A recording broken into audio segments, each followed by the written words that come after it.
informação sobre a ótica da doutrina espírita. Voltou. Voltou. Que bom. Deixa eu colocar aqui assim. Isto. Agora ficou supimpa, hein? Ficou maior para você aí. Então, a gente tem o roteiro 1, que é Fundamentos e Finalidade da Reencarnação, né? que foi estudado pelo companheiro Júnior. Eu vou fazer aqui só uma recapitular. Nós temos pessoas novas na sala, isso vai ajudar um pouco aí o raciocínio. Então, Allan Kardec, no Livro dos Espíritos, na questão 71, ele fala o seguinte: a doutrina da reencarnação, isto é, consiste em admitir para o espírito muitas existências sucessivas, é a única que corresponde à ideia que formamos da justiça de Deus para com os homens que se acham em condição moral inferior. A única que pode explicar o futuro e firmar as nossas esperanças, pois que nos oferece os meios de resgatarmos nossos erros por novas provações. A razão nos indica e os espíritos a ensinam. Kardec. Lá no livro também de Kardec, O que é o Espiritismo, lá no capítulo 3, Kardec fala o seguinte: se admitimos a injustiça de Deus, não podemos deixar de admitir esse efeito tem uma causa. Esta causa não se encontra na vida presente, deve achar-se antes desta, porque em todas as coisas a causa deve preceder ao efeito. Ok? E, por fim, a gente tem lá o Livro dos Espíritos, na questão 67, que vai dizer o seguinte: a obrigação que tem o espírito encarnado de prover ao alimento do corpo a sua segurança, o seu bem-estar, o força a empregar suas faculdades em investigações, a exercitá-las e desenvolvê-las, útil, portanto, ao seu adiantamento e à sua missão com a matéria. Daí o constitui uma necessidade a reencarnação. Só para a gente relembrar um pouco, né? E também tivemos prova da reencarnação com a companheira Regina. E também vou fazer aqui uma recapitulação bem rapidinho. Lá no Evangelho segundo o Espiritismo, no capítulo 3, item 13, que fala o seguinte: as qualidades inatas que as pessoas trazem consigo constituem a prova de que já viveram e realizaram certo progresso. Hernande Guimarães Andrade, lá no livro Reencarnação no Brasil, capítulo 1, Casos Resolvidos e Não Resolvidos, o Hernani fala o seguinte: lembranças espontâneas ou provocadas de existências passadas são evidência da reencarnação. Os fatos espontâneos de lembranças reencarnatórias, manifestados por crianças e adultos, não são raros, como pode pensar-se. E também, lá no Consolador, na questão 370, Emmanuel fala o seguinte: o conhecimento do pretérito, através das revelações ou das lembranças, chega sempre que a criatura se faz credora de um benefício como esse, o qual se faz acompanhar, por sua vez, de responsabilidades muito grandes no plano do conhecimento. Também, ainda a gente tem no Evangelho, no Livro dos Espíritos, questão 219, que Kardec pergunta para os imortais qual a origem das faculdades extraordinárias dos indivíduos que, sem estudo prévio, parecem ter a intuição de certos conhecimentos, ou das línguas, do cálculo. E os espíritos respondem para Kardec: lembrança do passado, progresso anterior da alma, mas de que ela não tem consciência. De onde queres que venham tais conhecimentos? O corpo muda, o espírito, porém, não muda, embora troque de roupagem. Então, amigos, só para a gente fazer uma pequena recapitulação do que a gente estudou, para a gente poder fazer uma conexão com o nosso próximo. E no roteiro 3, a gente tem o retorno à vida corporal, o planejamento reencarnatório, né? Vixe, Maria. Eu errei aqui, tá? Perdão, desculpa. Hoje seria o retorno à vida... Peraí, cadê? Vixe, esqueci tudo aqui. Me perdoe, tá? Hoje é retorno à vida corporal, planejamento reencarnatório. A reencarnação de seres mundos é o próximo, é a próxima aula, tá? Por favor, me perdoe. Isso aqui eu fiz reparei agora à tarde, ainda reparei errado. Mil perdões. Mas vamos lá.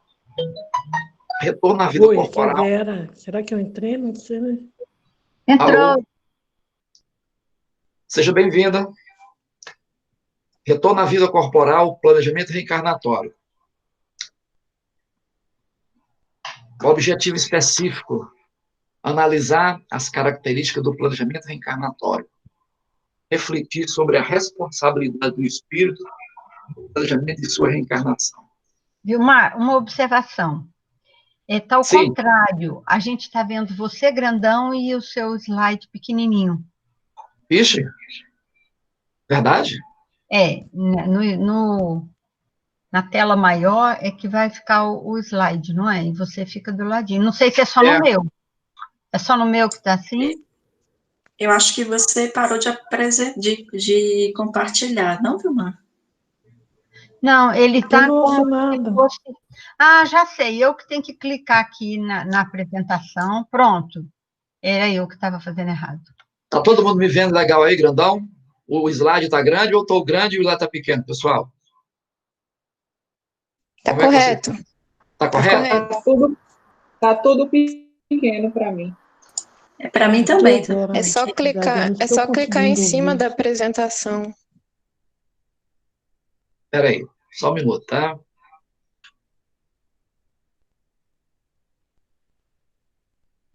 Deixa eu ver aqui.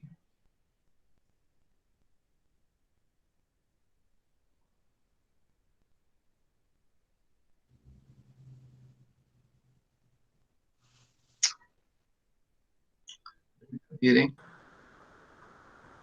É porque você está usando duas entradas, né? Você está com dois. Eu estou com dois perfis, mas sabe que isso atrapalha? Não, é só colocar o PIN em cima da apresentação. Todo mundo tem que clicar no como é que chama? Naquele PIN, né? Que é uma das opções para que visualizar a tela maior seja a apresentação e não a sua câmera. Então, peraí. Ai, para mim funcionou, Camila, obrigada. É isso, né? Então, Vilmar, tá certo, o que você tá fazendo tá certo. Então tá, gente. Camila, eu estou no celular. Aí eu só estou vendo o Vilmar na tela grande. Eu também tô no celular. Vai lá na carinha, sabe onde tem todo mundo aparecendo para você? Todos os contatos? Sei. Você clica em cima da apresentação do Vilmar e não no Vilmar. Obrigada. Nada. Então estava certo aí, né? Então vamos lá. Continuar. Vilmar, continua do mesmo jeito. Eu acho que tem alguma coisa, alguma relação, porque você está com 3 entradas. Você tem José Vilmar, Mônica José Vilmar e Gailton, e Mônica José Vilmar e Gailton de novo. Clica em Mônica, José Vilmar e Glailton.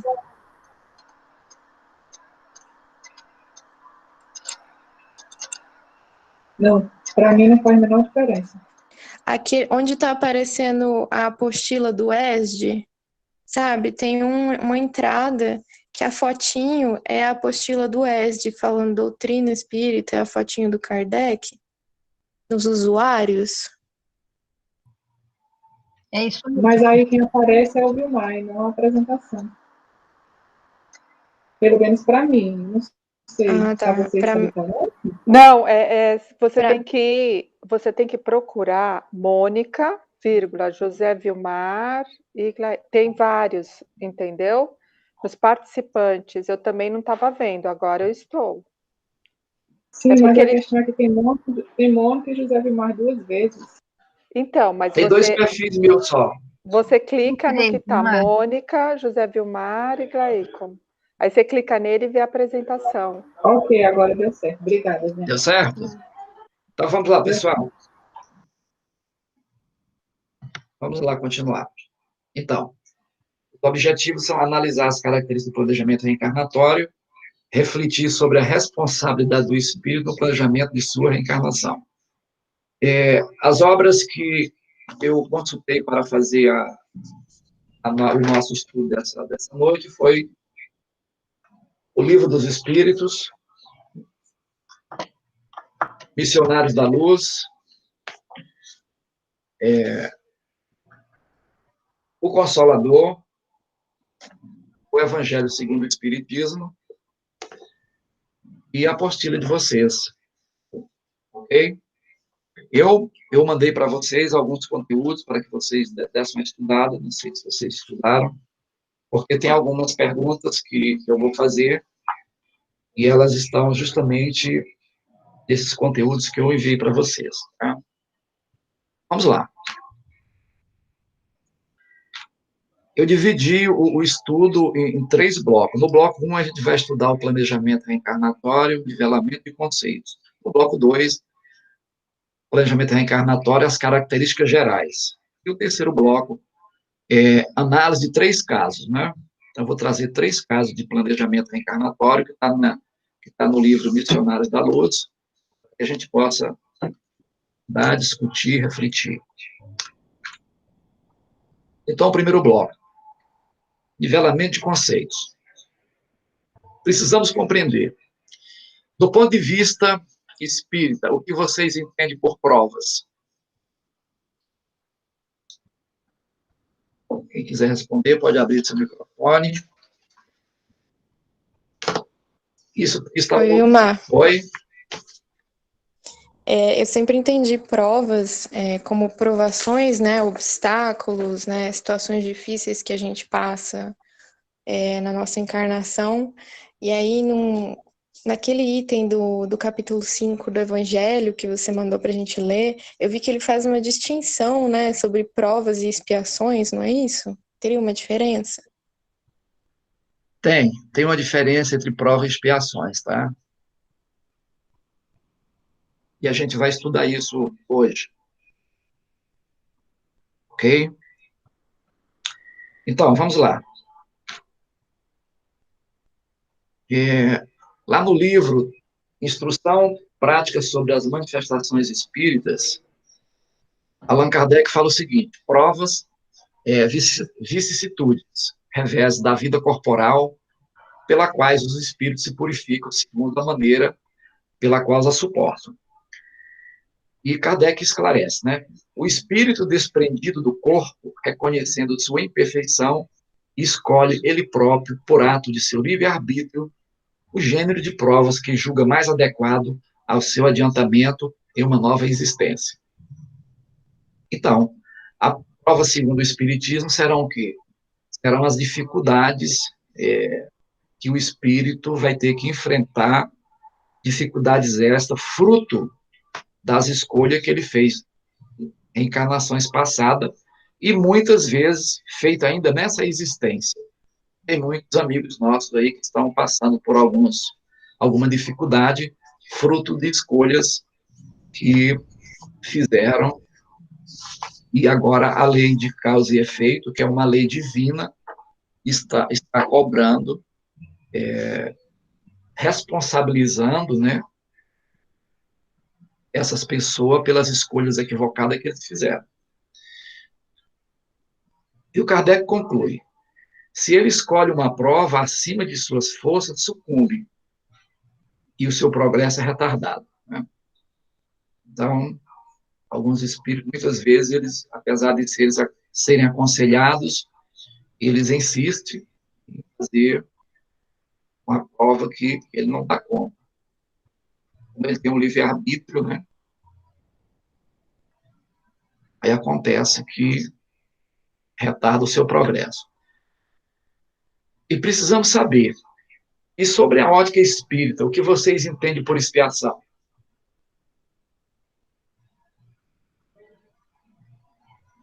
Está lá no Evangelho segundo o Espiritismo, né? Capítulo 5, itens 8 e 9.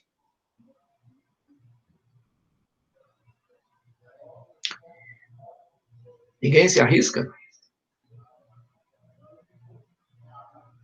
A expiação seriam aqueles tipos de prova que a gente tem alguma coisa a resgatar, porque existem outros tipos de prova que a gente poderia colocar no nosso caminho só para progredir mesmo, né? Sem precisar expiar de verdade.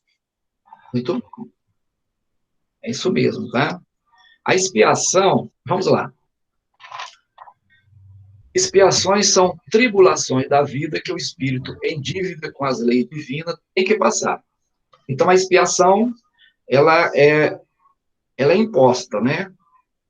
Não é que ela é imposta, porque a lei de causa e efeito, como ela é uma lei divina e ela é imutável, se o espírito, como eu já falei anteriormente, se o espírito comete algum equívoco, ele vai ter que assumir essa responsabilidade, né?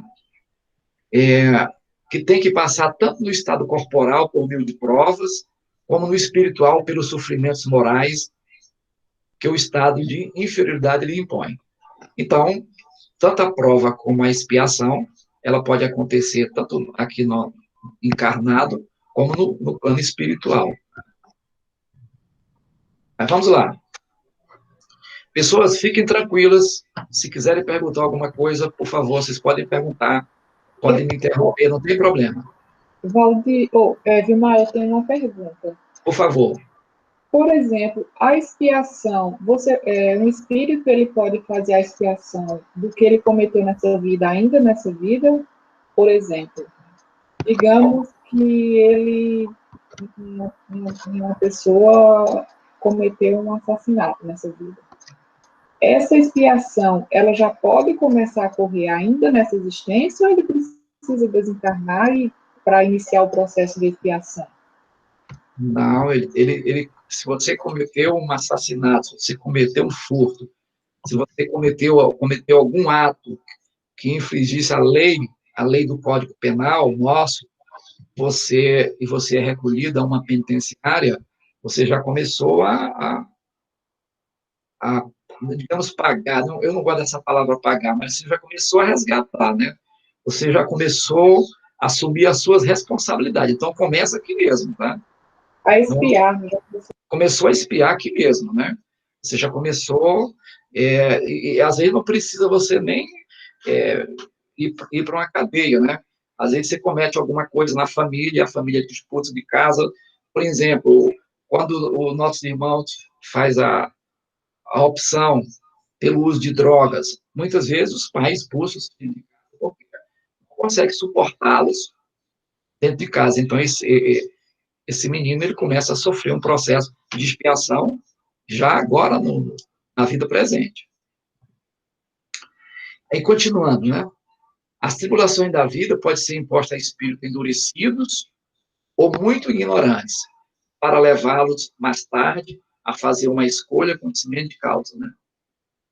Então... Vilmar, desculpa, uma pergunta, só se eu me enganei, você falou que seria encarnado ou desencarnado, então a expiação também está no plano espiritual, do espírito, né, desencarnado, é isso? Também. Ela começa aqui no plano material, né, você encarnado. A pergunta que foi feita era a seguinte: mediunidade é tudo.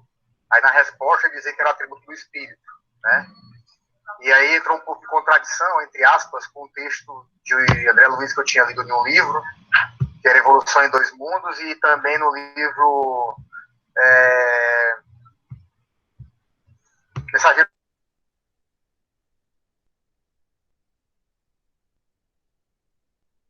Alô? Perdi. Vocês estão me ouvindo? Alô? Sim. Estamos ouvindo. Eu Parece fiz uma que... pergunta e aí acho que Isso, alguém isso. colocou. E parece que esse alguém parou de falar, não é isso? Exato. Era Então, o microfone da Regina, mas acho que ela saiu, não sei por quê. era a Regina? Não, era o microfone dela, parecia como se fosse ela, mas a voz era de um homem. De um homem, pois é. Às vezes Se ela eu não tava me falando com engano, alguém. era o Marcos, era um áudio do Eu Marcos também, da está aula parecida a voz do passada. Marcos. Eu também Da aula acho. passada, né? Da Da aula aula passada passada, não ainda. dessa. Isso. Que coisa mais É, esquisita. Mas vamos continuar. tá. Vamos continuar. Então, o espírito, quando ele comete um equívoco, né? Quando ele comete um pecado, a palavra muito conhecida, ele já começa a pagar os pecados dele aqui mesmo, na Terra. Tá?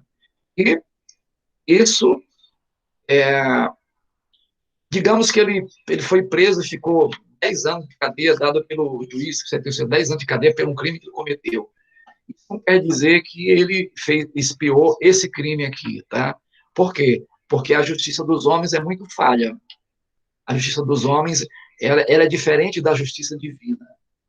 Somente na espiritualidade, somente quando ele desencarnar, é que ele vai ter uma abertura maior, vai ter um conhecimento maior e vai saber se realmente ainda precisa ressarcir, expiar alguma coisa, ok? Tem uma outra pergunta. Pode perguntar. Nesse exemplo, por exemplo, aí que você coloca de ou tirar a vida de outra pessoa, ou furtar, para que ocorra a expiação do espírito que cometeu o crime, é necessário o perdão do espírito que foi vítima? Não, Ou isso independe? independe. Independe. O espírito que foi a vítima de perdoar, melhor ainda, tá? Se ele não perdoar, não tem nada a ver, tá? Você vai ter, se ele for um espírito rancoroso e ficar na tua cola, né, te obsidiando, mas isso não impede de você reparar o crime, não, de maneira nenhuma. Tá? Não impede. É uma dificuldade a mais, mas é possível que você, se você pague toda a sua dívida, independente do outro lá. Ok? Vamos em frente. No entanto, são livremente escolhidas e aceitas por espíritos arrependidos que querem reparar o mal que fizeram e tentar proceder melhor. E Kardec continua. Tal ocorre com aquele que, havendo desempenhado mal de sua tarefa, pede para recomeçá-la, a fim de não perder o fruto de seu trabalho. Né? Nesses casos, as tribulações são, ao mesmo tempo, expiações do passado, que elas punem, corrigem e provas para o futuro que elas preparam. Está todo mundo entendendo aí, pessoal? Se não estiver entendendo, vocês podem perguntar. Isso está lá no Evangelho segundo o Espiritismo, capítulo 5, item 8. E Kardec continua. Por isso não se deve, importante isso aqui, tá? Por isso não se deve crer que todo sofrimento suportado neste mundo seja necessariamente indício de uma determinada falta. Muitas vezes são simples provas escolhidas pelo Espírito para concluir a sua depuração e acelerar o seu adiantamento. Deixa eu falar para vocês o que quer dizer isso daí. Digamos, eu tô no mundo espiritual e vou reencarnar.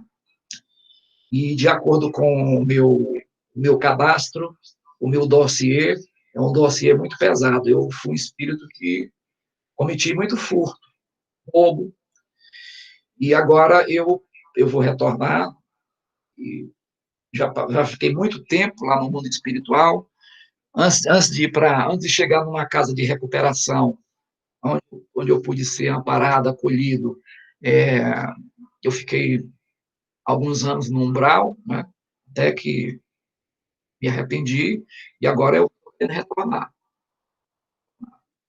Então, qual vai ser a minha expiação?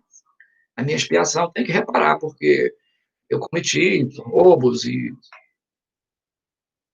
passei, muita gente sofreu com as minhas atitudes, tá? E no meu planejamento lá, o espírito, já estou merecendo fazer esse planejamento, você vai estudar, se formar, você vai ser um professor, e você vai ensinar crianças que estão roubando, que estão furtando. E aí, de repente, eu percebo que eu vou encarnar numa família de classe média alta. Aí eu sou um espírito que eu já tenho uma consciência, e falo, não, eu não quero fazer isso daí nessa família, não. Eu quero encarnar numa favela onde tem muita gente que rouba, muita gente que furta. Então, ele está pedindo uma prova. Ele está pedindo uma prova, tá? Aí, nesse caso, ele vai ter uma expiação, ele vai reparar, ele vai ter a expiação dele, e a prova é o quê? É ficar no meio de pessoas que fazem furto, para provar se realmente ele aprendeu. Então, a prova é isso aí. O espírito pede para concluir essa depuração e acelerar seu adiantamento. Gilmar, você teria algum exemplo no plano espiritual? Eu tenho 3, eu vou trazer para você no finalzinho, tá? Ok, obrigada. E vamos continuando. E Kardec conclui, assim, a expiação serve sempre de prova, mas nem sempre a prova é uma expiação. Entenderam agora? A expiação, ela sempre serve de prova, mas a prova nem sempre é uma expiação. A prova é uma escolha que o espírito faz. Olha, eu fiz isso e isso, agora eu estou consciente, eu quero ser provado, né? Eu quero provar que eu já superei. E, amigos, isso aí um espírito que já estão com a consciência plena do que querem, né? A gente vai ver nos exemplos lá na frente que tem espíritos que não, eu não quero desse jeito não, porque eu não dou conta. Não dou conta, ou seja, ele não está pronto para a prova ainda. Não dou conta de ir dessa maneira. Vamos lá, eu quero ir dessa aqui, porque essa daqui eu dou conta. E o segundo bloco? O segundo bloco é as características gerais. Então, está lá na nossa apostila. Também está no Livro do Espírito, na questão 132, né? E a pergunta é, qual é mesmo o principal objetivo da reencarnação? Isso a gente já estudou. Quem lembra aí? Principal objetivo da reencarnação? É nos tornar perfeitos? Sim. Que mais?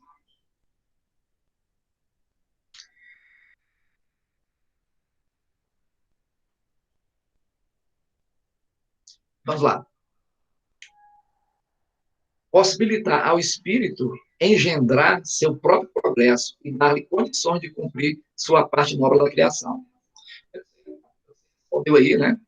De uma maneira bem resumida. Então, a reencarnação, a finalidade dela principal, são as oportunidades que Deus oferece para nós, seus filhos, para cumprir a sua parte na obra da criação. Cumprir sua parte na obra da criação, isso quer dizer todas as nossas responsabilidades, porque nós somos responsáveis, não é? Nós estamos, todo momento, a vida é uma impermanência, e nessa impermanência a gente está se relacionando, a gente está tendo experiências, a gente está enfrentando dificuldades, né? E essa encarnação nossa, embora já no século XXI, já tem espírito aí desencarnando com 100, 90 anos, né? Coisa que não aconteceu lá atrás. Mas, mesmo assim, é um tempo muito curto para que possa ser resolvido todos os problemas nossos, como espírito encarnado aqui na Terra. Então, vimos que a reencarnação é o retorno do espírito à vida corporal para vivenciar novas experiências que lhe permitam algum progresso. E a pergunta é: seria lógico admitir que exista algum tipo de planejamento para esse retorno? O que vocês acham?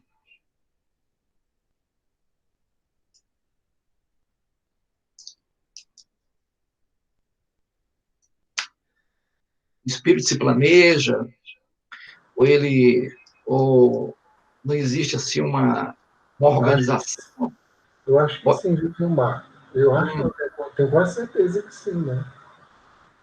Perfeito, né? Então, é isso que a gente vai ver agora. Então, tem toda uma preparação,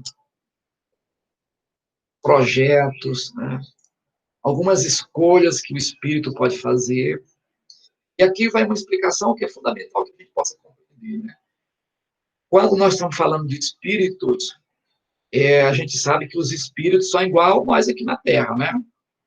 Tem pessoas fluídas, tem pessoas analfabetas, tem pessoas boas, tem pessoas más, tem pessoas más por ignorância, tem pessoas más porque gostam de praticar maldade, né? Então, esse planejamento, ele vai se dar de acordo com o grau evolutivo de cada espírito lá no plano espiritual, né? Então, cada um vai ser um planejamento diferente. Mas vamos lá. Então, no nosso roteiro aí, no nosso apostila, fala o seguinte: na verdade, existe uma planificação na lógica, na moralidade, visando o progresso do espírito. Por isso, a escolha das provas no planejamento reencarnatório é feita com cuidados especiais pelos espíritos planejadores. Apareceu agora uma novidade aqui no nosso estudo, né? A gente já sabe que existe um planejamento, e tem alguém que nos ajuda a planejar no mundo espiritual, né? Que são esses espíritos planejadores. E lá no livro dos Espíritos, na questão 171, né, os imortais falam para Kardec: como todos os espíritos estão destinados à perfeição, então Deus prevê os meios de alcançá-la, proporcionando-lhes as provações da vida corporal em tantas existências quantas forem necessárias, a fim de que possam realizar o que não puderam fazer ou concluir uma primeira prova. Já tinha comentado isso daí, né? Então, mais uma vez, a misericórdia de Deus aqui, ela diz: olha, filhos, não se preocupem. Se não der tempo nessa, a gente faz na outra. Se não der, a gente faz na outra, faz na outra. Mas o que vai acontecer é que todos retornarão ao Pai. Não existe penas eternas, né? Não existe um inferno onde você vai ficar para toda a vida. Não. Você vai ficar no inferno, você vai ficar no umbral, até no dia que você quiser. No dia que você despertar e chamar por Deus, Ele te atende, né? Então, ora, se existem provas a realizar em cada reencarnação, então é lógico imaginar que o retorno ao mundo corpóreo deva ser precedido de um planejamento prevendo o que se deseja vivenciar. Aí eu faço outra pergunta para vocês. Sabemos que o livre-arbítrio é uma lei divina, que todos os espíritos estão submetidos, todos nós. Sendo assim, podemos afirmar que todos o exercício do seu livre-arbítrio participam sempre de seu planejamento reencarnatório? A pergunta é o seguinte: todos os espíritos estão lá, eles vão participar? Não. Opa, muito bem. Essa resposta está lá no Livro dos Espíritos, na questão 262 e 262A, né? Então, não são todos que vão poder participar. E o livre-arbítrio também, Gilmar, ele é limitado, né? Perfeito. O livre-arbítrio ele vai sendo dado de acordo com que o espírito tem capacidade de coordenar suas decisões. Exatamente isso. Então, aí nos subsídios da nossa apostila, nós temos o quê? Os espíritos no início do processo evolutivo, ou portadores de marcante perturbação espiritual, ou ainda que demonstram persistente estado de rebeldia perante a lei de Deus, estão temporariamente impedidos de opinar no próprio planejamento encarnatório. Vamos fazer uma retrospectiva aqui, apesar do que eu vou falar aqui, vai ser de uma aula, mas ela vai demorar bastante a chegar, para a gente entender o contexto. Geralmente, quando nós desencarnamos, a gente entra num processo de tupor, né? Confusão, de confusão. É claro que isso, mais uma vez, repito para vocês, dependendo do grau evolutivo de espíritos, tem espírito que encarna dormindo, tranquilo, sorrindo, e chega no mundo espiritual sorrindo e é amparado pelos amigos espirituais. Mas não são todos que são assim. Vamos falar dos espíritos medianos que somos nós, né? Que ainda temos algumas contas a ajustar com a providência divina. Então, nós passamos pelo processo de perturbação, de confusão mental. Dependendo da evolução de cada espírito, ficamos, às vezes, uma semana, 6 meses, 1 ano, 2 anos, 20 anos com essa perturbação. Após essa perturbação, começar a demonstrar algum arrependimento, que ele percebe esse negócio aqui. Não, eu vou pedir ajuda para alguém. Quando esse espírito pede ajuda, então ele vai ser encaminhado para um lugar de socorro. Vamos dar como analogia aqui o André Luiz. Foi isso que aconteceu com o André. Ele desencarnou, ficou perturbado, foi para onde? Para o Umbral. Ficou lá 8 anos. De repente, o sofrimento foi tão grande, né? E ele pediu misericórdia, ele foi atendido pelos amigos espirituais. E foi levado, né, para o nosso lar.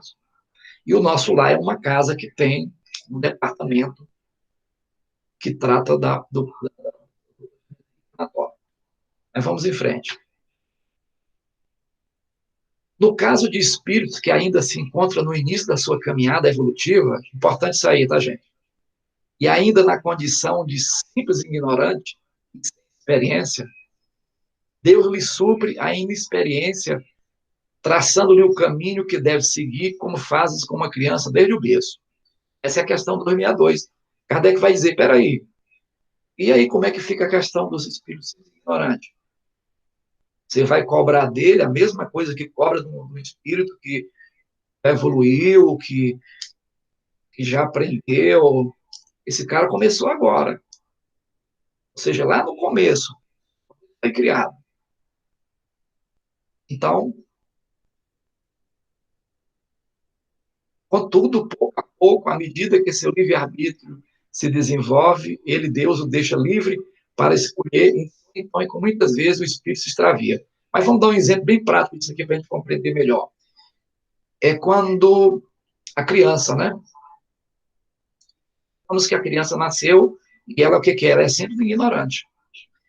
Crescendo, aprende a caminhar, o papai e a mamãe vai ajudando, ele aprende a caminhar, aprende a falar com a mamãe, depois ele cresce mais um pouquinho, como ela aprende a falar. Quando chegar aos 7 anos, a sua reencarnação se completa. Aí vocês, nós que somos pais e avós e mamães, a gente pode perceber que quando chega uma certa idade, conhece como adolescência, a gente começa a perceber que eles já começam a querer caminhar sozinhos. E a gente pode perceber que eles já começam a exercitar também o seu livre-arbítrio. Então, esse espírito está se preparando para tomar as suas decisões sozinho. Então, esse mesmo exemplo que eu estou dando é é o que acontece com o espírito ignorante. Então, Deus vai prover para que esse espírito, na sua caminhada, durante o seu aprendizado, ele só vai utilizar o seu livre-arbítrio quando tiver esta condição. Precisamos entender. Nos casos em que o espírito tem condição de participar do planejamento reencarnatório, ele tem consciência e previsão de todos os detalhes que lhe vão acontecer durante a vida encarnada? Essa é a questão 258 e 259. A gente perguntou anteriormente que se todos os espíritos podiam participar, e a gente aprendeu que não. Tem espíritos que não têm condição nenhuma de participar de nada. Como tem pessoas encarnadas hoje que não têm condição de fazer nada. É preciso que alguém o faça por ele. Mas essa pergunta aqui é o seguinte: se ele tem consciência e previsão de todos os detalhes que vão acontecer durante a vida encarnada. O que vocês acham? De todos os detalhes, não. Ele só tem consciência dos tópicos principais, digamos assim. Isso, muito bem. Né? E tem apenas do gênero da prova, né, que ele vai participar. Não, ele apenas escolhe o gênero das provas que deseja submeter. Os detalhes são consequência da posição e muitas vezes das vossas próprias ações. Então, o planejamento, você vai viver 80 anos. Não, porque a gente sabe que no espiritismo não tem determinismo, né? Não existe destino. O destino é uma construção de cada espírito. Não tem nada planejado com data, hora, minuto, segundo, que vai ser desse jeito, não. Né? Olha, você vai viver 80 anos. O planejamento é esse daí, é um planejamento, tá? Você pode morrer com 10, com 20, com 30, ou pode passar dos 80. É um planejamento. Vejam bem como essa coisa é bem planejada. Você tem... Se você cumprir bem o seu planejamento, se você for um espírito atencioso, obediente às leis, se você colocar no seu coração os ensinamentos do Cristo, né, você vai tirar de letra. Senão, muitas coisas podem acontecer. E os espíritos esclarecem, né? Se o espírito que nascer entre malfeitores, por exemplo, sabia a que arrastamento se expunha, mas ignorava quais atos que viria a praticar. Então, a questão da prova, que eu falei anteriormente, né? Nascer entre malfeitores, né? Saber se realmente nunca mais eu vou pegar nada de ninguém. E a única maneira que eu tenho de saber é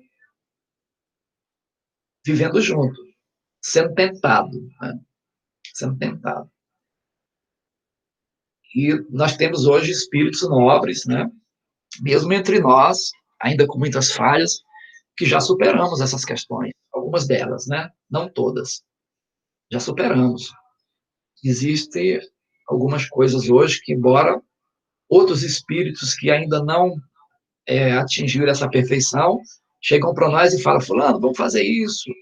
Poxa, a vida é tão legal, tal, tal.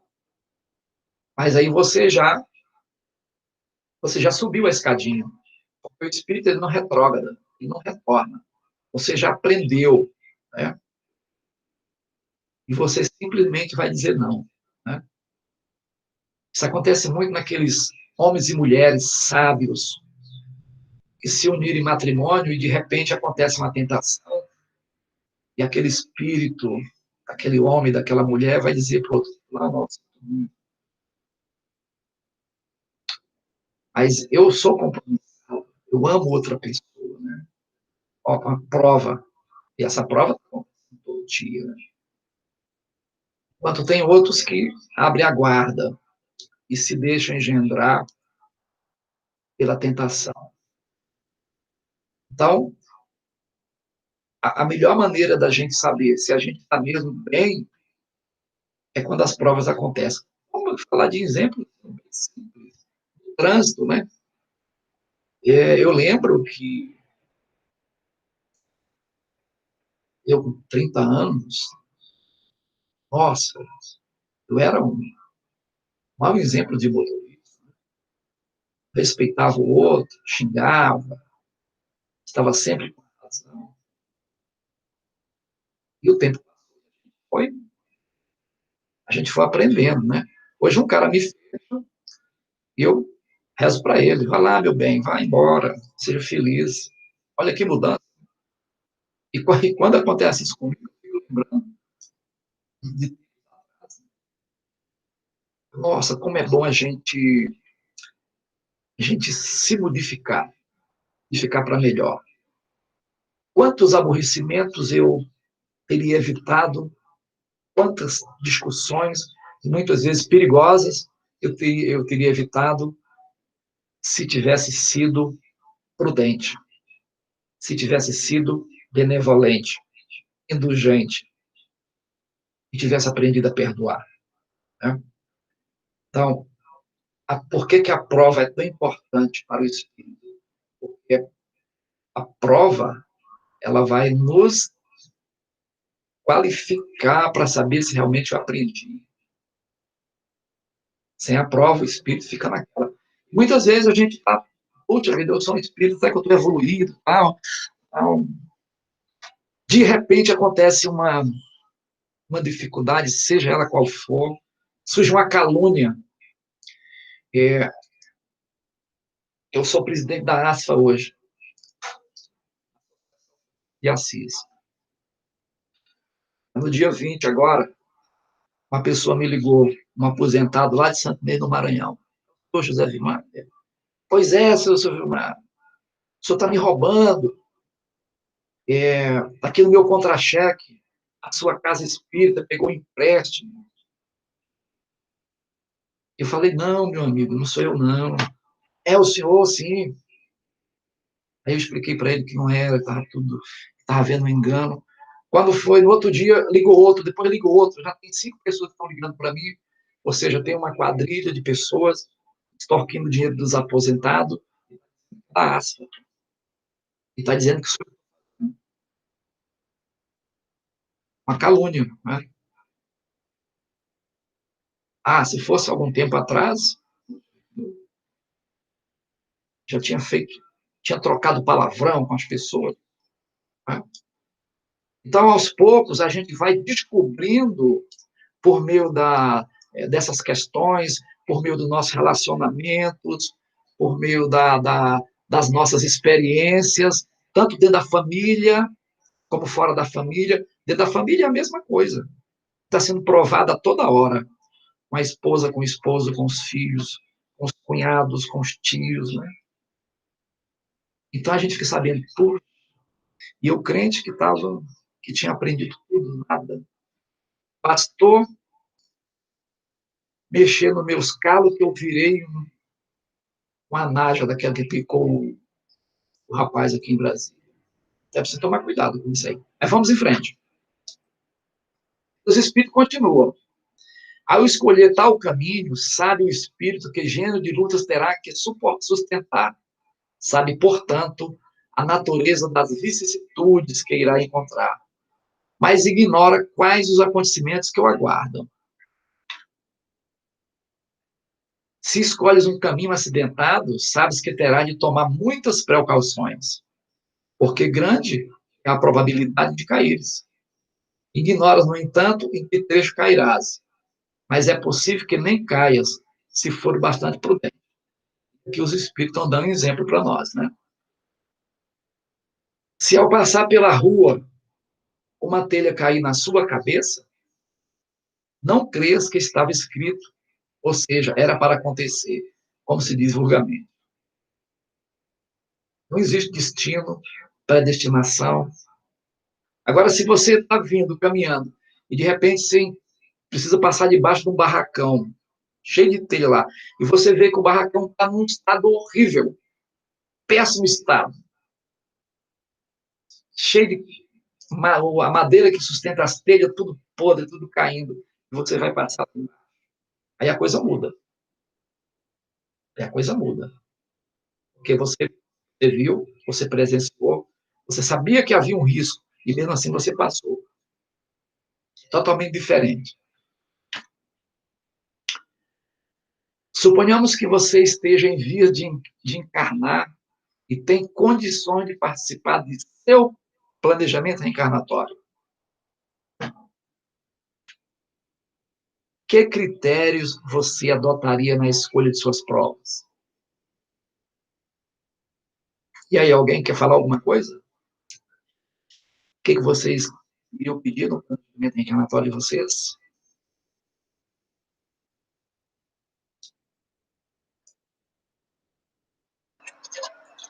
O primeiro critério que eu adotaria seria de ter provas que eu desse conta, para eu não cair. Muito bem. Olha aí. Alguém falou que um dos critérios seria com relação às provas, né?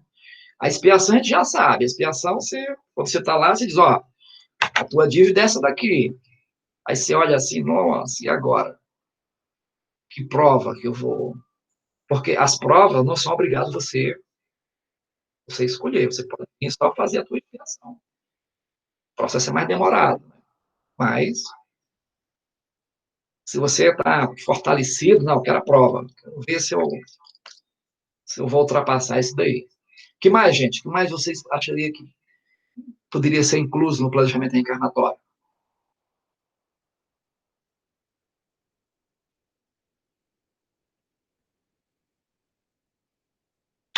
Vamos lá.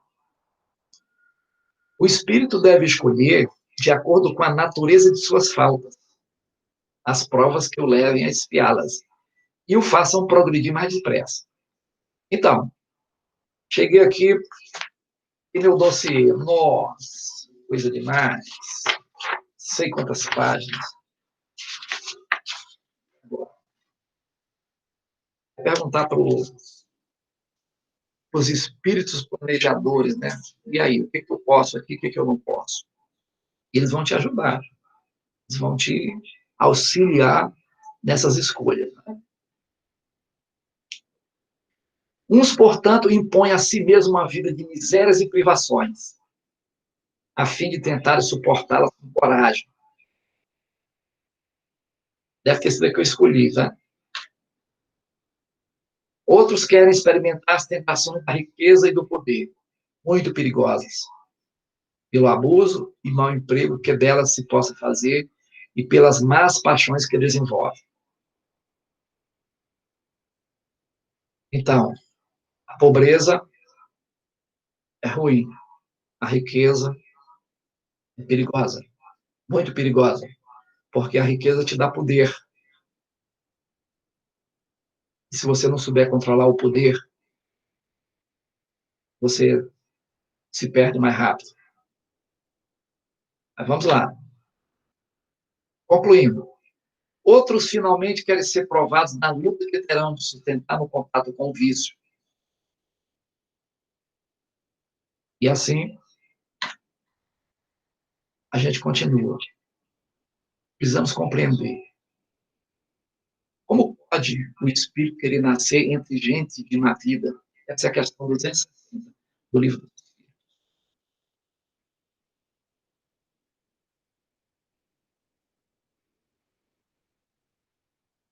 Porque Kardec, escutando a resposta dos espíritos, e aí? Você acha que alguém vai querer nascer entre gente de má vida? E quantos espíritos não pediram para nascer na riqueza?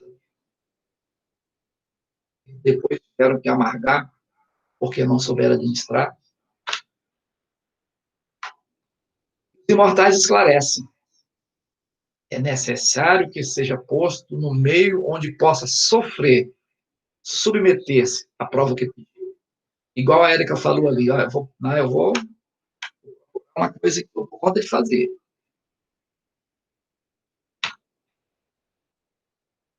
E os espíritos superiores concluem, né? Pois bem, é preciso que haja analogia.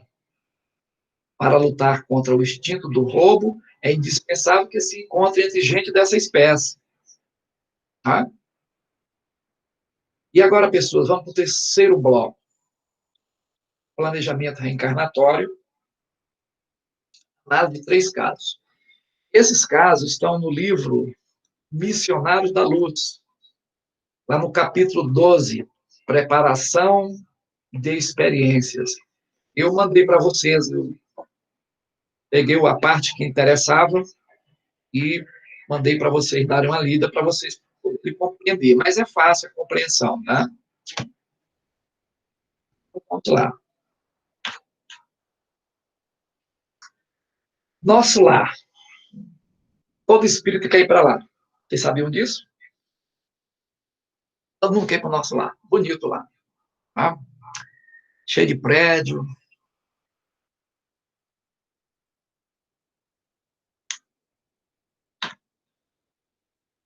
Como diz Haroldo, Oi? diz Haroldo, né, é o Alphaville do plano espiritual, né?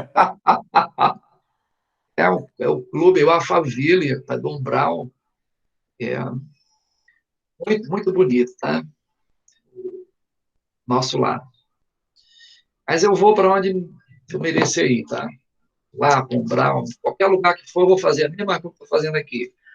Chega lá, vou criar uma associação para cuidar dos espíritos que estão doentes lá. Precisar carregar a gente na padiola, eu vou carregar. Então, aí no mundo católico, as pessoas, somente as mais idosas, estou falando da minha avó, né? Minha avó tinha o maior medo de ir para o inferno. E eu fiquei com um pouco desse medo também. O inferno, você fica lá a vida inteira, nunca mais sai lá. E contavam coisas fantasiosas do inferno, água quente, fervendo, uma série de coisas. E fazia um relato do capeta de chifre com um tridente que ficava furando a gente. Então tinha um horror, um inferno. E essa tradição, essa cultura do inferno que foi imposta pela igreja, não porque a igreja tem a culpa nenhuma disso aí, porque era assim que tinha que ser. E algumas, já 20 anos atrás, na igreja católica, e falava, o pessoal perguntava se eu tinha medo de ir para o inferno, eu falava, não, chegando no inferno, aí nessa época eu era vicentino, né? Não, chega lá no inferno, eu vou juntar as pessoas que estão lá e a gente vai montar um grupo de pessoas para ajudar os outros lá dentro. Se o Satanás me quiser lá, é assim. Se ele não quiser, ele me manda para outro lugar. E isso era um absurdo eu falar isso, tá? Isso é um absurdo.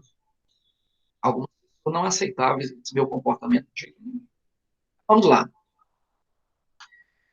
Movimentado centro de serviço de vários prédios e numerosas instalações.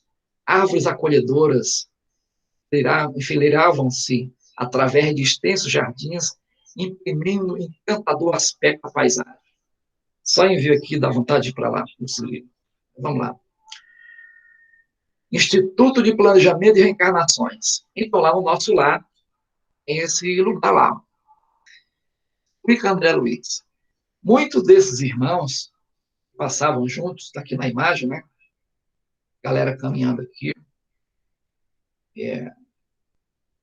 De nós, empunhavam reduzidos rolos de substância semelhante ao pergaminho terrestre. Ele estava usando papel lá ainda, não tinha pendrive, hein? Sobre os rolos brancos que os espíritos empunhavam. Os rolos brancos são pequenos mapas de formas orgânicas, elaborados por orientadores de nosso plano, especializados em conhecimentos biológicos da existência terrena.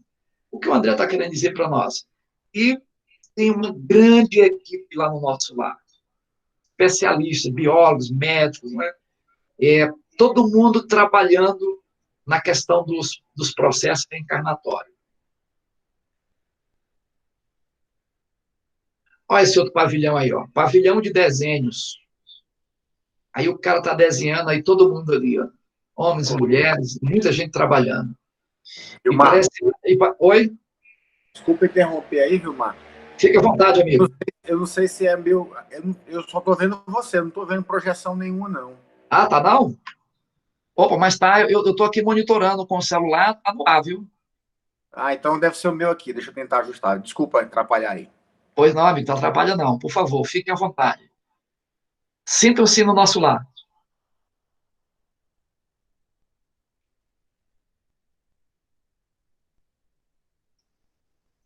Conseguiu, Marcos? O restante do pessoal está vendo aí o Ministério do Esclarecimento? Sim. Beleza, então vamos lá. Você vê que lá não tem o coronavírus, não tem ninguém com máscara, tá? Tá todo mundo tranquilo. Mas vamos lá. No pavilhão de desenhos. Explica, André Luiz.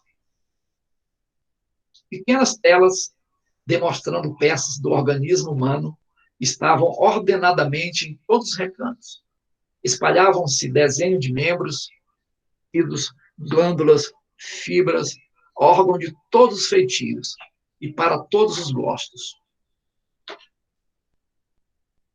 E aqui a gente começa o primeiro caso. O plano de reencarnação de Silvério. A gente tem aqui o André Luiz, tem o Manassés e tem o Silvério. Né? Após 15 anos de atividade de auxílio no plano espiritual, Silvério planeja reencarnar para reparar erros passados. Acatou a sugestão de trazer um defeito físico na perna. Terá a possibilidade de viver até 70 anos, pelo menos. Nesse caso, seria um completista. Alguém sabe o que é completista? Nesse contexto? É aquele que consegue chegar nos anos planejados, né? E consegue fazer boa parte dos objetivos do plano encarnatório. Perfeito, né? Então, completista é um espírito que ele consegue executar todo o seu planejamento. Né? Significado de completista. O espírito Manassés explica. É o título que designa os raros irmãos, raros, que aproveitaram todas as possibilidades construtivas que o corpo terrestre oferecia. E aqui tem um grande problema, né? Porque nós descumprimos essa regrinha básica, né? Cuidamos do nosso corpo. Eu, por exemplo, fui cuidar do meu há 20 anos atrás. Fora disso aí, comia tudo, bebia tudo. Né? Coisa que a gente vai... Então, o espírito Manassés continua. O completista, na qualidade de trabalhador leal e produtivo, pode escolher à vontade o corpo futuro. Quando lhe apraz, o regresso à crosta, em missões de amor e iluminação.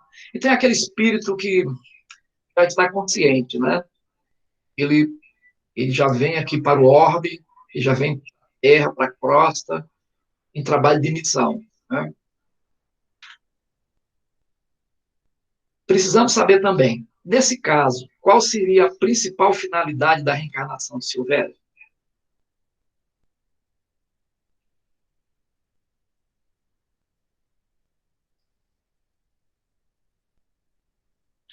Vamos lá. O fato de Silvério planejar reencarnar para reparar erros do passado, inclusive aceitar a sugestão de trazer um defeito físico na perna, sugere um tipo de reencarnação de caráter expiatório. Então, é um caráter expiatório do Silvério, não é? Qualquer dúvida, pessoal, pode acionar. Hein? Segundo caso, retificação de um planejamento reencarnatório. Xiii, agora? Fiz o meu planejamento e agora e arrependi. Mudar, é possível? Então, tem aqui André Luiz e o Manassés conversando. E vocês poderão ouvir uma foto aí de uma mulher, a mão do Manassés. Retificação de um planejamento reencarnatório. A irmã desejava retificar seu plano reencarnatório no tocante ao sistema endócrino, de modo que seu futuro corpo não viesse a ser tão belo como estava projetado. Ou seja, ela tinha adquirido o direito de vir num corpo belo, belíssimo, né?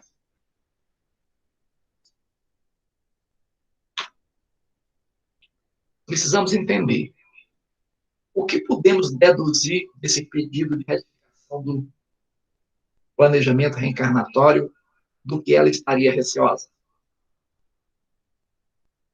Quem se arrisca?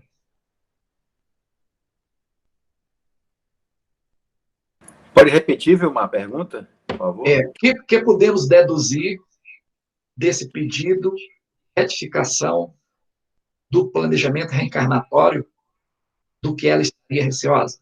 Ela vinha, o planejamento dela vinha belíssimo, tá? Ela não queria correr o risco de chamar a atenção demais dos homens, por exemplo, e despertar neles lá a cobiça, essas coisas, né? O objetivo dela, e ela tinha capital para isso, né? Ela tinha mérito de poder retificar seu planejamento. Perfeito. É isso mesmo, amigo. Aí, o que tem aqui? Fui advertida por benfeitores daqui do nosso lar, no sentido de não me apresentar na crosta dentro de linhas impecáveis para a forma física.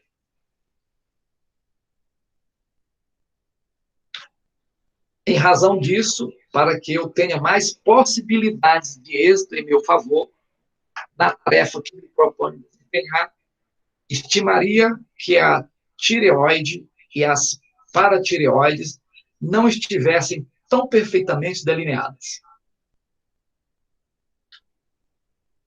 Minha tarefa não será fácil.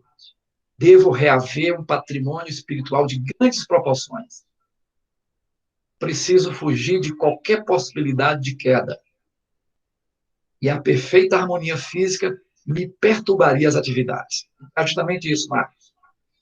Ela tinha uma tarefa, ela tinha um trabalho a ser realizado, e é um espírito que ouviu o conselho da espiritualidade.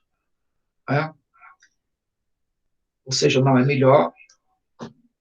Eu acho que comigo aconteceu a mesma coisa. Eu vinha igual o Leonardo DiCaprio misturado com Alain Delon. E eu falei, não. Prefiro vir comedor de rapadura lá do Ceará. É a minha salvação. Então, pessoal, continuando. Prefiro a fealdade corpórea. Não estou interessada num corpo de Vênus, e sim na redenção do meu espírito para a eternidade. Olha que coisa legal, né? Esse espírito, ele é um espírito que raciocinou, pensou, e os conhecimentos adquiridos por meio do intelecto, ela transformou em sabedoria. E é isso que todos nós precisamos fazer. Adquirir conhecimentos por meio do intelecto, transformar esses conhecimentos em sabedoria. E foi o que ela fez. Hã?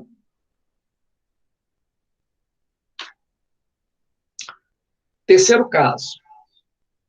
Projeto para resgate de faltas pretéritas.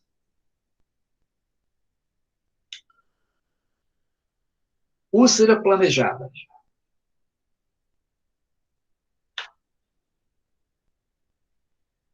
Situação prevista para um espírito que deverá reencarnar com a possibilidade de eclosão de uma úlcera, resgatar uma dívida pelo crime cometido há mais de 100 anos, quando havia assassinado um homem a facadas.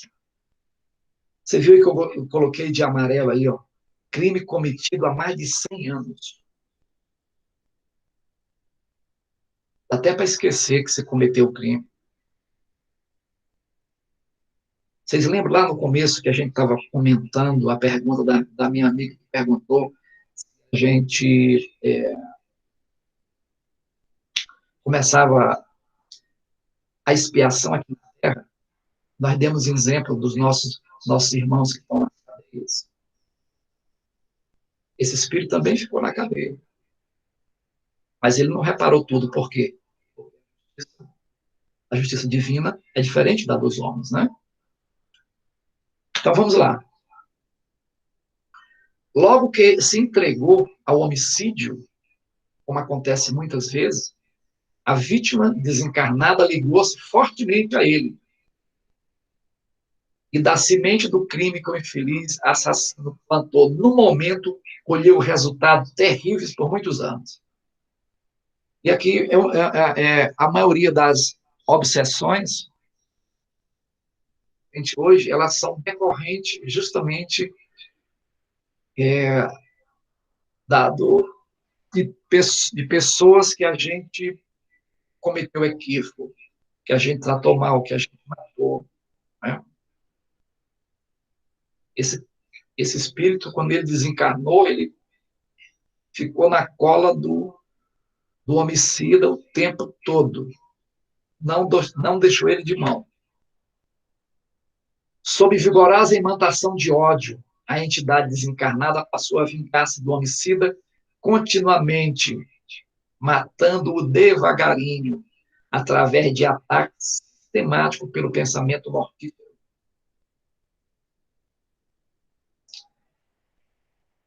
É complicado, né, irmãos? Então,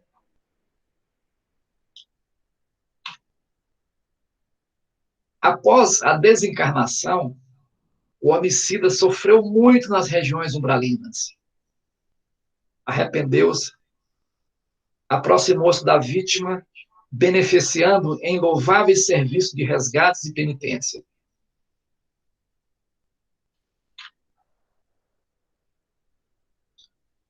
O homicida, ao retornar à vida corporal, não precisará desencarnar em espetáculo sangrento de mais um assassinato, mas tão somente o sofrimento físico pertinaz da úlcera, devido aos créditos conquistados. Vou raciocinar aqui para a gente poder compreender algumas coisas. Muitas vezes a gente entende que se eu matei, eu vou ter que morrer. Se eu dei um tiro, eu vou ter que levar um tiro. Se eu cometi um assassinato com faca, eu vou ser assassinado com faca. Não, não funciona assim.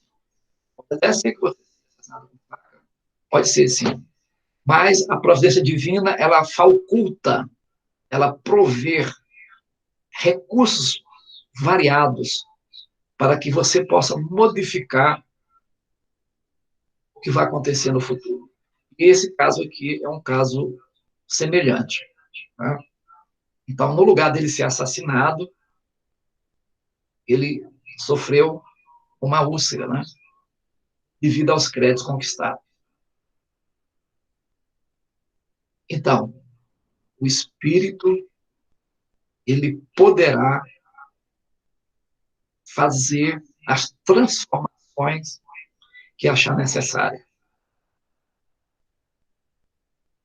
E, a partir daí, modificar todo o seu planejamento reencarnatório para melhor ou para pior. Então, você recebe a missão e, a partir daí, você vai começar a trabalhar para ser um completista. Né? Para quando retornar ao mundo espiritual, tiver que voltar novamente, você poder fazer um planejamento mais adequado, mais amoroso, mais firme, até chegar um dia que você não precisa mais reencarnar. Agora eu não preciso mais. Né? Você pode até encarnar, mas porque você tem missão. É o caso do Dr. Bezerra de Menezes. Né? O Dr. Bezerra de Menezes já tem crédito suficiente para não encarnar mais aqui na Terra. Mas ele falou, não, eu quero continuar na Terra. Se possível, reencarnar. O Dr. Bezerra já tem crédito para ir para habitar em outros mundos, mas ele falou, não, eu prefiro ficar aqui na Terra. E se preciso for, eu vou reencarnar na Terra. Sim.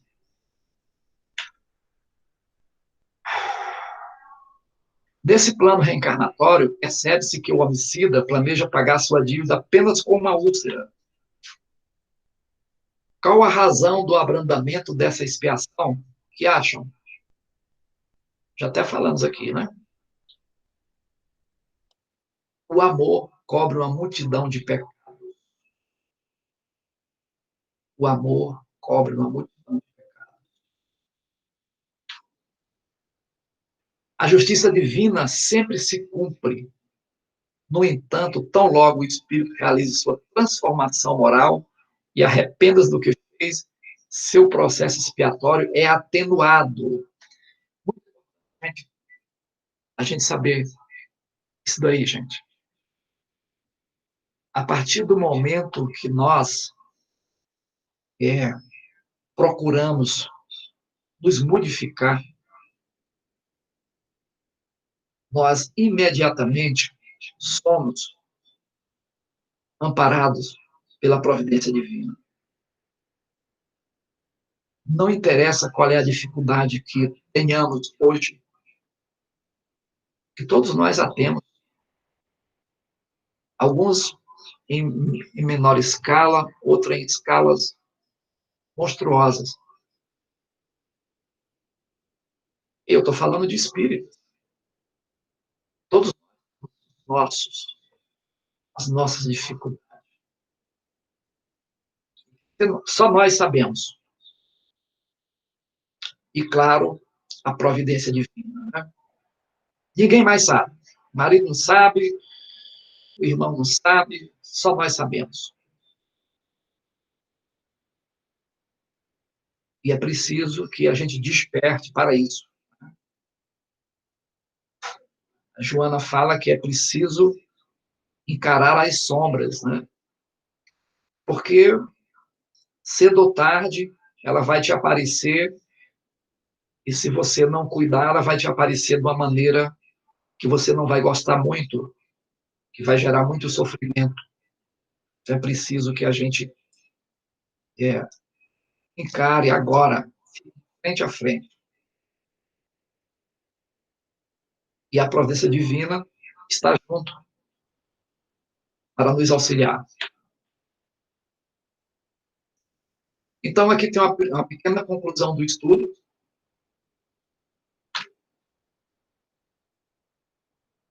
Não há improvisações nos procedimentos que antecedem as experiências reencarnatórias. A escolha das provas é feita cuidadosamente pelos espíritos planejadores. O planejamento pode ser feito com a participação do próprio espírito ou apenas por outros mais adiantados. O planejamento reencarnatório prevê, em geral, apenas os principais acontecimentos que poderão ocorrer no mundo físico. Independentemente de quem fez o planejamento, não há garantia de que ele será cumprido total ou parcialmente. O planejamento está ligado ao uso do livre-arbítrio e ao nível de evolução moral e intelectual do reencarnante. E é preciso endossar as palavras do Marcos, que ele falou aqui no livre-arbítrio. Muitas vezes nós também somos obrigados a não utilizar o livre-arbítrio, porque eu não deixo. Muitas vezes a gente não pode fazer tudo o que a gente quer. Isso é muito bom, senão o mundo já diz todo mundo o que quisesse. A existência humana não é um ato acidental, e que no plano da ordem divina, a justiça exerce seu ministério, todos os dias, obedecendo ao alto desígnio que manda ministrar os dons da vida, a cada um por suas obras. E aqui a gente encerra a minha apresentação. Fico agradecido aí pela paciência de vocês. E eu fico à disposição se alguém quiser fazer alguma pergunta, alguma dúvida.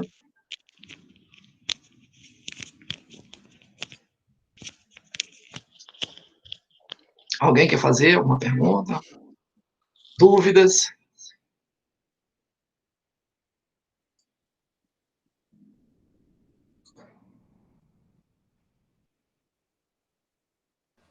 Queria agradecer aí a sua boa vontade pela aula de hoje aí, Vilmar, e dizer que é sempre muito enriquecedor participar desse ERG aqui com vocês. Muito obrigado mesmo. Perfeito. Eu queria fazer uns esclarecimentos aqui a respeito a questão de baixar livro na internet, né? Teve uma colega nossa aqui que ela ficou tristinha, ficou muito preocupada, e os livros que estão de download pela Federação Espírita, eles podem ser baixados, tá? Porque é a própria FEB que está mandando você baixar, você não está cometendo nenhum tipo de crime, você não está fazendo nada de errado. O que você não pode é baixar obras de André Luiz, né, e outras obras, mas os que estão lá na FEB, e que a própria FEB disponibilizou você fazer os downloads, não tem problema nenhum. Então, eu agradeço a todos vocês. Nós somos aqui 17, né? Que bom. Sejam bem-vindos, todos, e eu espero esperamos vocês no próximo sábado, para dar prosseguimento aos nossos estudos. Então, vamos falar de reencarnação, né? A gente vai falar da reencarnação de Segismundo, né? E será o Júnior que vai ficar com vocês. Então, eu convido alguém para fazer a prece de encerramento. Alguém poderia fazer? Fazer, Vilmar. Ok. Amado Pai Celestial, te agradecemos por mais essa oportunidade de iluminar nossos pensamentos, de nortear nossa conduta e de aprendermos um pouco mais, Pai, com o teu evangelho, com as tuas lições, mas principalmente com os teus exemplos. Que a nossa semana possa ser abençoada e que sempre que for possível, Pai, nos dê oportunidade do trabalho, que nós possamos seguir teus passos luminosos, com entusiasmo e principalmente, Pai, na certeza de uma vida melhor. Ser conosco hoje e sempre, assim seja, graças a Deus.